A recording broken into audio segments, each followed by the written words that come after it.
Hello everyone, my name is Paul Daniels, and I will be teaching you today about the importance of science and how it relates to pitching a baseball. So, let's get started. For those of you who don't know much about baseball, the pitcher is one of the most crucial positions in all of sports. They determine where the ball is being thrown over home plate for either a ball or strike.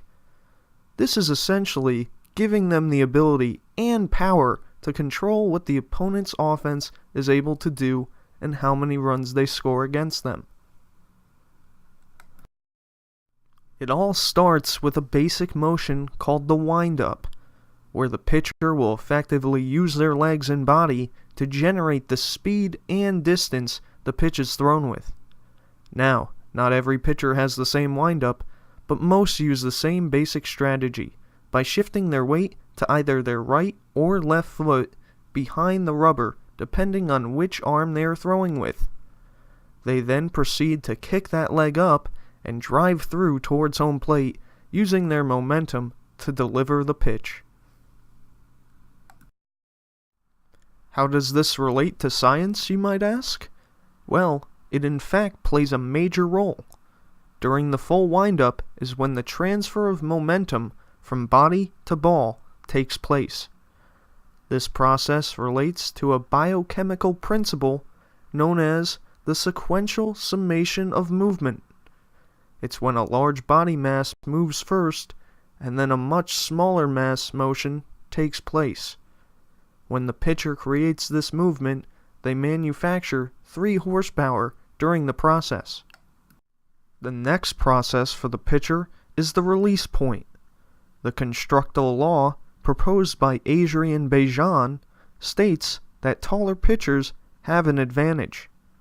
They can release a ball with less force and still achieve the same speed compared to a shorter pitcher. This is why most pitchers will strive for that higher release of the ball with their arm as shown in the picture here. The 3 horsepower created through the windup is cut in half to 1.5 horsepower when the ball is released. When the ball is in the air and on its way to home plate, it loses speed due to air friction. They have tested this, and about every 10 feet the ball travels, 1 mile per hour of speed is lost. The red stitches on the baseball aren't just there for decoration, and many people don't realize they are extremely important. According to Richard Fitzpatrick, who has been studying the physics of baseball for years, he states, quote, "The stitches gather air, so when the pitch is in the air, more pressure is forced on one side of the ball. The red stitches also cause the ball to break the airflow, causing it to go further," end quote. Now, this is where the science is starting to get more complex when we discuss the Magnus effect. This effect was created by Henrik Magnus in 1853 as a reason why the ball might curve or spin in a certain direction when thrown. Richard Fitzpatrick, I believe, simplifies this term best.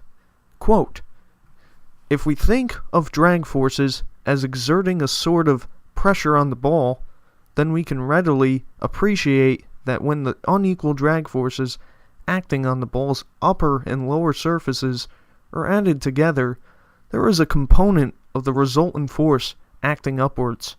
End quote. This is a simple illustration of the Magnus effect on a fastball shown here. Let's take a look at some pitches and the science related to it.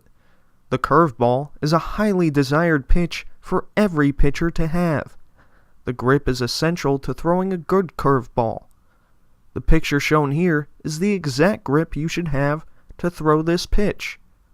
There are 4 other key elements as well to throw a good curveball, and those are stride length, elbow positioning, the release point, and finally arm speed. Spin obviously plays a huge part as well. It makes the ball easier to pass more air on one side than the other, Lastly, when throwing a curveball, you want the ball to rotate at least 13 times before it crosses home plate, as this number is the average for most pitchers. The knuckleball most people get confused about, so here's an easier explanation of how and why it's thrown. It's one of the hardest pitches to throw and hit in baseball. It generates little to no spin at all, but it's hard to make contact with. Why? Because the pitch has what's called varying aerodynamic side force.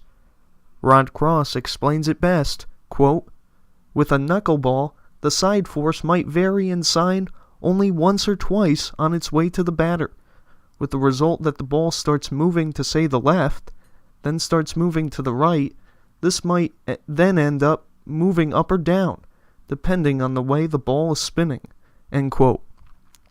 This causes the batter to think the pitch is going one way when it's actually going the complete opposite. In conclusion, I hope you now realize how important science is to the sport of baseball.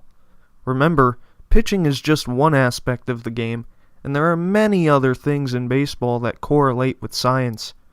Be sure to like and subscribe the video. Thanks for watching.